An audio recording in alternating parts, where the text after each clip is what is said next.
ಹಾಸನದಲ್ಲಿ ಈ ದಿವಸ ನೆರೆದಿರುವಂಥ ಎಲ್ಲ ದಿಟ್ಟ ಹೋರಾಟಗಾರ ಬಂಧುಗಳೇ, ಈ ಪ್ರಕರಣ ಬಯಲಿಗೆ ಬಂದ ತಕ್ಷಣದಲ್ಲಿ ಒಂದೇ ಥರದ ಪ್ರತಿಕ್ರಿಯೆಯನ್ನು ಹಲವು ದಿಕ್ಕುಗಳಿಂದ ನಾವು ನೋಡಿದ್ವಿ. ಎಲ್ಲಕ್ಕಿಂತ ಮೊದಲು ಯಾರು ಅಪರಾಧಿಗಳಾಗಿ ಪೆನ್ಡ್ರೈವ್ ಒಳಗಡೆ ಧ್ವನಿಯ ಮೂಲಕನೋ ದೇಹದ ಮೂಲಕನೋ ಸರಿಯಾಗಿದ್ರು ಅಪರಾಧಿಗಳಾದಂಥವರು ಪೆನ್ಡ್ರೈವನ್ನು ಹಂಚಿದ್ಯಾರು ಅನ್ನುವಂಥ ಪ್ರಶ್ನೆಯನ್ನೆತ್ತುತ್ತಾ ತಮ್ಮ ಜವಾಬ್ದಾರಿಯಿಂದ ನುಣುಚಿಕೊಳ್ಳುವಂಥ ಪ್ರಯತ್ನ ಮಾಡಿದ್ರು.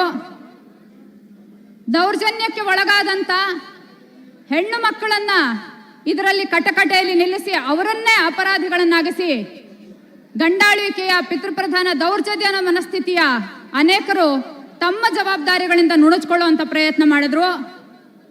ಮಾಜಿ ಮುಖ್ಯಮಂತ್ರಿಗಳು, ಮಾಜಿ ಪ್ರಧಾನಮಂತ್ರಿಗಳು, ಹಲವಾರು ಮಾಜಿಗಳು ಇದಕ್ಕೂ ನಮಗೂ ಸಂಬಂಧವೇ ಇಲ್ಲ ಅನ್ನೋಂಥ ಹೇಳಿಕೆಯನ್ನು ಕೊಡೋದ್ರ ಮೂಲಕ ನುಣುಚಿಕೊಳ್ಳೋದಕ್ಕೆ ಪ್ರಯತ್ನ ಪಟ್ಟರೆ, ಹಲವು ಹಂತಗಳಲ್ಲಿ ಈ ದೌರ್ಜನ್ಯವನ್ನ ಬೆಳಕಿಗೆ ಬಂದ ತಕ್ಷಣ ತಡಿಬೇಕಾದಂಥ ಜವಾಬ್ದಾರಿ ಇದ್ದಂಥ ಸರ್ಕಾರವೂ ಕೂಡ ಇಷ್ಟು ದೀರ್ಘಕಾಲ ಹಲವು ರೀತಿಯ ತನ್ನ ಕರ್ತವ್ಯಗಳಿಂದ ನುಣುಚಿಕೊಳ್ತಾ ಬಂದಿದೆ. ಇವತ್ತಿನ ಈ ಸಮಾವೇಶ ಈ ಎಲ್ಲ ನುಣುಚುಕೋರರಿಗೆ, ತಮ್ಮ ಜವಾಬ್ದಾರಿಯಿಂದ ನುಣುಚಿಕೊಳ್ತಾ ಇರುವಂಥ ಎಲ್ಲ ನುಣುಚುಕೋರರಿಗೆ ಒಂದು ದೊಡ್ಡ ಎಚ್ಚರಿಕೆ ಅಂಥೇಳಿ ನಾವು ಹೇಳಬೇಕಾಗಿದೆ.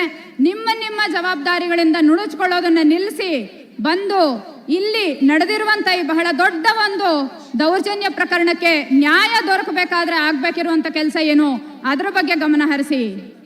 ಇಲ್ಲಿ ಘಟನೆ ನಡೆಯೋದಕ್ಕಿಂತ ಮುಂಚಿತವಾಗಿ ಈ ಎಲ್ಲ ಪ್ರಕರಣಗಳನ್ನ ಮೊದಲಿನಿಂದ ತಿಳಿದಿದ್ದಂಥ ಆಡಳಿತ ವ್ಯವಸ್ಥೆ ಕೂಡ ಇದರಲ್ಲಿ ತಪ್ಪಿತಸ್ಥರ ಸ್ಥಾನದಲ್ಲಿದೆ. ಬಂಧುಗಳೇ, ಇವತ್ತು ಇಲ್ಲಿ ನಾವು ನೋಡ್ತಾ ಇರುವಂಥದ್ದು ಒಂದು ಬಹು ಹಂತಗಳ ಇಡೀ ವ್ಯವಸ್ಥೆಯ ವೈಫಲ್ಯ. ಹೆಣ್ಣು ಮಕ್ಕಳು ತಮ್ಮದೊಂದು ಸಣ್ಣ ಆಶಯಕ್ಕೆ, ಒಂದು ಸಣ್ಣ ಆಸೆಗೆ, ತಮ್ಮ ವೃತ್ತಿಯಲ್ಲಿ ಒಂದು ಸಣ್ಣ ಪ್ರಮೋಷನ್ಗೆ, ತಮ್ಮ ಮೇಲೆ ನಡೀತಿರ್ತಕ್ಕಂಥ ಒಂದು ಸಣ್ಣ ದೌರ್ಜನ್ಯದಿಂದ ಮುಕ್ತರಾಗೋದಕ್ಕೆ, ಯಾವುದೋ ಒಂದು ಸಣ್ಣ ಪಂಚಾಯಿತಿ ಟಿಕೆಟ್ಗೆ ತಮ್ಮ ಮಹತ್ವಾಕಾಂಕ್ಷೆಯನ್ನು ಈಡೇರಿಸ್ಕೊಳ್ಳೋದಕ್ಕೆ ಅವರಿಗಿರುವಂಥ ಒಂದೇ ಆಯ್ಕೆ ಈ ವ್ಯವಸ್ಥೆ ಕೊಟ್ಟಿರೋದು. ಆ ಆಯ್ಕೆ ಏನಂದ್ರೆ, ಒಬ್ಬ ಅತ್ಯಂತ ಹೀನ ಮನಸ್ಥಿತಿಯ ದೌರ್ಜನ್ಯಕೋರನೊಬ್ಬನ ಎಲ್ಲ ತೆವಲುಗಳಿಗೆ ಬಲಿಯಾಗಿ ಅದರ ಮೂಲಕವೇ ಹಾದು ಹೋಗುವಂಥ ಏಕೈಕ ಆಯ್ಕೆಯನ್ನು ಅವರಿಗೆ ಈ ವ್ಯವಸ್ಥೆ ಒದಗಿಸಿದೆ. ಇಲ್ಲದೇ ಇದ್ರೆ ಅವ್ರು ಮುಂದಿರುವಂಥ ಆಯ್ಕೆ ಏನು? ಅವರು ತಮ್ಮ ಕೆರಿಯರನ್ನು ತ್ಯಾಗ ಮಾಡಬೇಕು, ಅಥವಾ ವೃತ್ತಿ ಬದುಕಿನ ತಮ್ಮ ಆಸೆಯನ್ನು ತ್ಯಾಗ ಮಾಡಬೇಕು, ರಾಜಕಾರಣಿ ಆಗುವಂಥ ತಮ್ಮ ಮಹತ್ವಾಕಾಂಕ್ಷೆಯನ್ನು ತ್ಯಾಗ ಮಾಡಬೇಕು. ಯಾಕೆ ಸದಾಕಾಲ ಈ ತ್ಯಾಗಗಳ ಹೊಣೆಯನ್ನು ಹೆಣ್ಣು ಮಕ್ಕಳ ಹೆಗಲಿಗೆ ಹೊರಿಸಬೇಕು? ಯಾಕೆ ಸದಾಕಾಲ ಅಪರಾಧಗಳ ಹೊಣೆಯನ್ನ ಹೆಣ್ಣು ಮಕ್ಕಳ ತಲೆಗೆ ಕಟ್ಟಬೇಕು?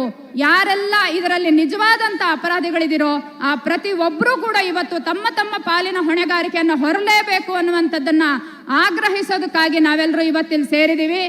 ಯಾವುದೇ ಕಾರಣಕ್ಕೂ ರಾಜಕಾರಣಿಗಳು ದಯಮಾಡಿ ಇಂತಹ ದೊಡ್ಡ ಒಂದು ಸ್ಪಾಂಟೇನಿಯಸ್ ಆಗಿ ಸ್ವಯಂ ಪ್ರೇರಣೆಯಿಂದ ಬಂದು ಸೇರಿರುವಂಥ ದೊಡ್ಡ ಸಮಾವೇಶವನ್ನ ಸ್ಪಾನ್ಸರ್ಡ್ ಅಂತ ಹೇಳುವಂಥ ಬಂಡತನವನ್ನ ಮಾಡೋದು ಬೇಡ.